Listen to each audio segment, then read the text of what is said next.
नमस्कार दोस्तों, wealth sky के एक और नए इंटरेस्टिंग वीडियो में आप सभी लोगों का स्वागत है। मेरा नाम है सुधीर और बात करेंगे इस वीडियो में हम निफ्टी एंड बैंक निफ्टी के बारे में, दोनों के चार्ट को अंडरस्टैंड करेंगे, समझने की कोशिश करेंगे। इस वीक का ये लास्ट ट्रेडिंग सेशन है कल का, और उसके बाद मंडे मार्केट ओपन होगा, बट मैं ट्रेड नहीं करूँगा क्योंकि अब दिवाली की थोड़ा सा तैयारी करनी है, तो उसकी वजह से मैं मंडे ट्रेड नहीं करने वाला। बट कल लास्ट ट्रेडिंग सेशन है, उसके बाद मैं शायद थर्सडे या फिर फ्राइडे से रिजॉइन करूँगा।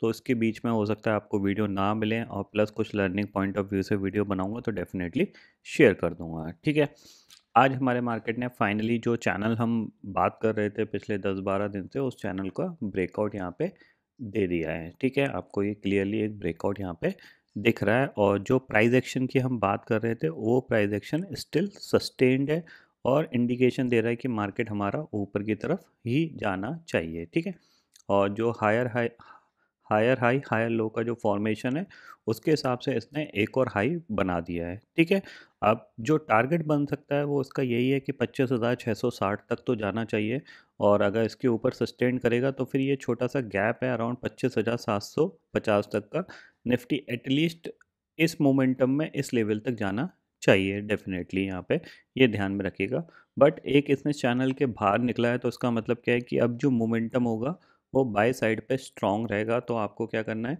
जब तक निफ्टी 25,500 के नीचे नहीं निकलता तब तक आप बाइंग के सेटअप ढूंढ सकते हो, जो भी आपको ठीक ठाक लगता है बाइंग का सपोर्ट पे आ गया।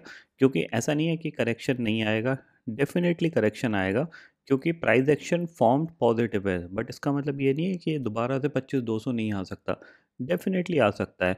बट आपको मेजर जो इंपॉर्टेंट सपोर्ट है उन पे ज़रूर फोकस रखना है।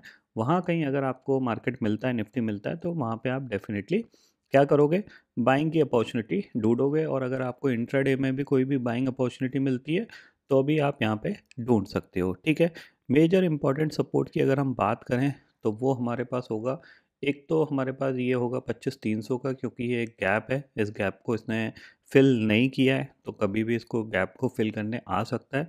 तो 25,300 के नीचे जब तक नहीं जाता तब तक कोई प्रॉब्लम वाली बात नहीं है, प्राइस एक्शन पॉजिटिव बना हुआ है। आपको कोई भी डिप मिलती है, कोई भी डिप में आप बाइंग की अपॉर्चुनिटी ढूंढ सकते हो पोजिशनल पॉइंट ऑफ व्यू से। इंट्राडे का सीन अलग होता है, इंट्राडे में आपको अपनी पोजीशन को सेम डे में काट के जाना होता है, but positional point of view से आप देख सकते हो। ठीक है, मतलब 25,300 जब तक टिका हुआ है, इसका इवन 25,300 या 25,200 तक भी अगर आता है तो कोई प्रॉब्लम वाली बात नहीं होगी, वहाँ से आपको बाइंग आते हुए दिखाई देगी। ठीक है, अब ये जो ब्रेकआउट हुआ है, इस ब्रेकआउट का टारगेट क्या है? अगर टारगेट का मैं बात करूँ तो सबसे पहला टारगेट तो यही होगा, 25,660 के करीब का। ठीक है, इसके ऊपर निकलता है तो फिर आपका 25,750, ये इसका दूसरा टारगेट होगा, ये ध्यान में ज़रूर रखिएगा। ठीक है, अब डे चार्ट पे यहाँ पे क्लियरली दिख रहा है कि ये एक स्विंग है। ठीक है, इस स्विंग को तो डेफिनेटली ये टेस्ट कर सकता है, और करना भी चाहिए। यहाँ से रिवर्स होने से पहले इस स्विंग को टेस्ट कर ले तो बहुत अच्छी चीज़ यहाँ पे रहेगी। उसके बाद थोड़ा बहुत करेक्शन आके फिर ये दोबारा से घूमना स्टार्ट करेगा, मतलब यहाँ कहीं तक गया और फिर आप मान के चलो थोड़ा बहुत यहाँ पे नीचे की तरफ आया, और फिर ये घूम के ऊपर जाना स्टार्ट कर देगा। इस टाइप का सिनेरियो बनेगा। तो ये जो पर्टिकुलर लेवल है आपके लिए सपोर्ट का काम करना चाहिए, क्योंकि एक ब्रेकआउट आया है यहाँ पे, मतलब 25,450 से लेके 25,300 का जोन, ये जोन आपके लिए मेजर इंपॉर्टेंट सपोर्ट का ही जोन होगा यहाँ पे, ये ध्यान में रखिएगा। ठीक है, ऑप्शन चेन डाटा में देखें तो अभी क्या है कि यहाँ पे क्योंकि मार्केट मोमेंटम पॉजिटिव साइड पे किया हुआ है, तो कॉल बहुत महंगी हो चुकी हैं। अगर आप देखोगे 25,500 की कॉल 157 है, जब ब्रेकआउट हुआ था तब ये 100 रुपये के करीब हमने बाई करने की कोशिश करी थी, 20 रुपये का स्टॉप लॉस लेके चले थे, और करीब करीब ये इंट्राडे में जो इसने हाई लगाया है वो करीब आपका 193 रुपीज़ का हाई लगाया था, और क्लोजिंग 157 की यहाँ पे आई है। क्योंकि कॉल ऑलरेडी महंगी है तो इनमें बहुत ज़्यादा मोमेंटम बनता नहीं है, 5, 10, 15 पॉइंट चलती हैं, उसके बाद रुक जाती हैं, फिर 5, 10 पॉइंट चलती हैं, उसके बाद रुक जाती हैं। तो कॉल थोड़ी बहुत ज़्यादा महंगी हो चुकी हैं, तो यहाँ पे मार्केट क्या कर सकता है, थोड़ा बहुत इंट्राडे में रिट्रेसमेंट दिखा सकता है। ये पॉइंट आपको ध्यान में रखना है। ठीक है, तो रिट्रेसमेंट आपके लिए कहाँ तक आ सकता है, तो डेफिनेटली 25,500 तक तो इजीली आ सकता है रिट्रेसमेंट में। ठीक है, यहाँ तक तो आपका रिट्रेसमेंट आ सकता है, यहाँ से फिर दोबारा घूम के ये ऊपर जा सकता है। अभी जो ऊपर का जो टारगेट पेंडिंग है वो आपका 25,670 या और 25,750 है। इसी अटेम्प्ट में ये टारगेट हिट हो जाते हैं तो बहुत अच्छी बात है, नहीं तो आपको थोड़ा बहुत साइडवेज जाके फिर आपको ये लेवल आते हुए दिखाई देंगे। ठीक है, बैंक निफ्टी में सीधा-सीधा आपके पास जो लेवल है वो लाइफ टाइम हाई का है, तो इस पे लाइफ टाइम हाई पे थोड़ी-सी नज़र रखिएगा, क्योंकि ये लाइफ टाइम हाई हिट होने के बाद थोड़ी बहुत प्रॉफिट बुकिंग भी दिखा सकता है, इतना आप ध्यान में रखिएगा। अगर ये ब्रेकआउट सस्टेन्ड होता है तो बैंक निफ्टी कहीं न कहीं देखा जाए तो अराउंड 60,000 के आसपास जाने की कोशिश कर सकता है, बट धीरे जाएगा, स्पीड में जाएगा, ये फ़िलहाल हमें 1-2 दिन में पता चल जाएगा। अगर यहाँ पे स्पीड में गया तो बहुत अच्छी चीज़ है, तो फिर हमारा निफ्टी भी तेज़ी से ऊपर जा सकता है, क्योंकि अभी जो निफ्टी में जो ऊपर ले जाने के लिए सबसे बड़ा रोल जो आ रहा है, वो बैंक निफ्टी का ही आ रहा है। आज भी आप देखोगे, जैसे ही बैंक निफ्टी ने चलना स्टार्ट किया, आपको यहाँ पे दिखेगा जैसे बैंक निफ्टी ने चलना स्टार्ट किया, वैसे ही निफ्टी के अंदर ब्रेकआउट आया। आप देखो दोनों में सेम लेवल पे आपको बाइंग आती हुई दिखाई देगी। ठीक है, हाँ, अगर यहाँ पे थोड़ा बहुत सोचते हैं हम कि ब्रॉडर इंडेक्स में या फिर कोई स्पेसिफाइड स्टॉक्स में बाइंग आ रही है, तो यहाँ बैंक निफ्टी साइडवेज जाता तो भी ये मूव कर सकता था, बट ऐसा कुछ दिखाई नहीं दिया। बैंक निफ्टी में काफ़ी अच्छा मूवमेंट रहा और उसको कंटिन्यू यहाँ पे निफ्टी ने भी फॉलो किया। तो बैंक निफ्टी पे आप ज़रूर नज़र रखिएगा, अगर ये कंटिन्यू मूव करता है तो निफ्टी भी धीरे धीरे आपका 25,800 की तरफ बढ़ेगा। ठीक है, अब इम्पॉर्टेंट चीज़ यही है कि यहाँ पे ये रिट्रेसमेंट कहाँ तक आए तब हम पोजीशन बनाएं। तो देखो, पोजीशनल पॉइंट ऑफ व्यू से देखा जाए तो सबसे अच्छा रिट्रेसमेंट पॉइंट यही होगा, 25,400 से लेके 25,350 इस जोन में आएगा, तभी पोजीशन बनाने में कुछ फ़ायदा होगा। अदरवाइज़ ये ऊपर के लेवल पे तो सारी कॉल महंगी है, थोड़ा सा भी साइडवेज जाएगा मार्केट और सारी कॉल क्या होगा, टाइम डिके लग जाएगा, उसमें कोई बेनिफिट आपको मिलने वाला नहीं है। इवन अगर मैं यहाँ पे मंथली वाली भी देखूँ, तो मंथली की आप देखो 26,000 की कॉल 41 रुपीज़ की चल रही है, बहुत महंगी है। एक दिन भी मार्केट साइडवेज गया, ये 20 रुपये आ जाएगी।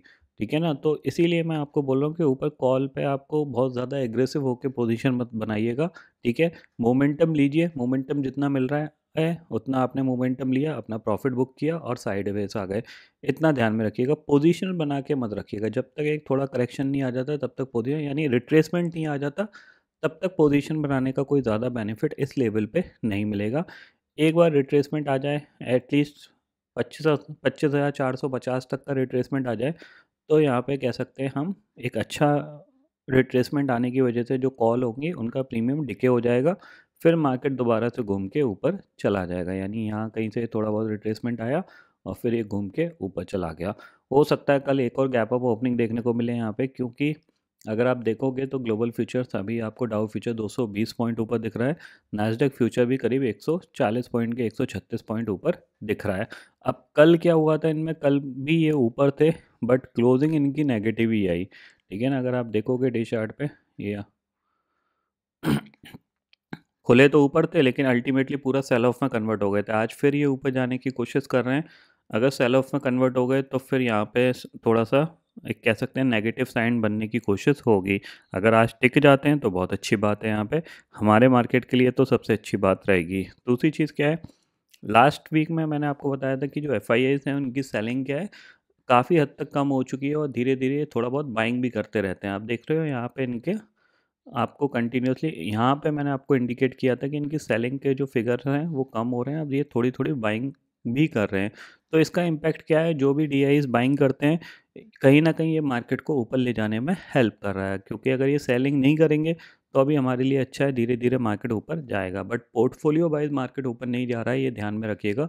पोर्टफोलियो वाइज मार्केट में कोई बहुत बड़ा एक्शन नहीं है, ये सिर्फ स्पेसिफाइड कुछ ही स्टॉक्स की रैली है, उन्हीं का ही फ़ायदा हो रहा है। इसका मतलब यही है कि मार्केट ऊपर तो जा रहा है लेकिन पोर्टफोलियो नहीं, यानी ब्रॉडर बेस जो बाइंग होती है कि जहाँ पे मार्केट सस्टेनेबल ऊपर मूव करता है, वो बाइंग एक अच्छी रहती है। यहाँ पे फ़िलहाल तो मार्केट हम ऊपर जा रहा है तो ये बहुत अच्छी चीज़ है। अब देखते हैं कितनी बाइंग आती है further mid cap small cap में, तो वो हमें 1-2 दिन में पता चल जाएगा।